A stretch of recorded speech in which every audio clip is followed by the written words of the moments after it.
আলু, পেঁয়াজ ও রসুনের মূল্য বৃদ্ধির প্রভাব পড়েছে বীজের বাজারে। পাবনার চাটমোহরের হাট বাজারগুলোতে উচ্চ মূল্যে বিক্রি হচ্ছে আলু, পেঁয়াজ ও রসুনের বীজ। বর্তমানে প্রতিমন রসুনের বীজ প্রায় 10,000 টাকায়, আলুর বীজ 3,200 টাকায়, কন্দ পেঁয়াজের বীজ 9,000 টাকায় বিক্রি হচ্ছে।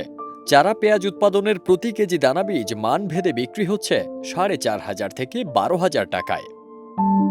পাবনার চাটমোহর কৃষি অফিস জানায়, চলতি মৌসুমে চাটমোহরে 3,550 হেক্টর জমিতে রসুন, 490 হেক্টর জমিতে কন্দ পেঁয়াজ, 520 হেক্টর জমিতে চারা পেঁয়াজ ও 70 হেক্টর জমিতে আলু আবাদের লক্ষ্যমাত্রা নির্ধারণ করা হয়েছে।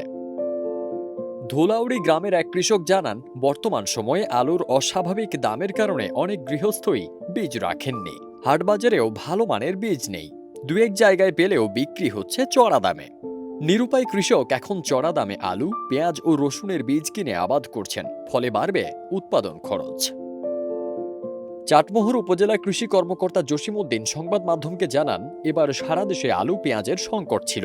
বীজ পাওয়া যাচ্ছে না এমন নয়, বাজার থেকে চড়া দামে বীজ নিয়ে জমিতে লাগাচ্ছেন কৃষক। আবহাওয়া ঠিকঠাক থাকলে কৃষক ভালো ফলন পাবেন বলে আশা করি।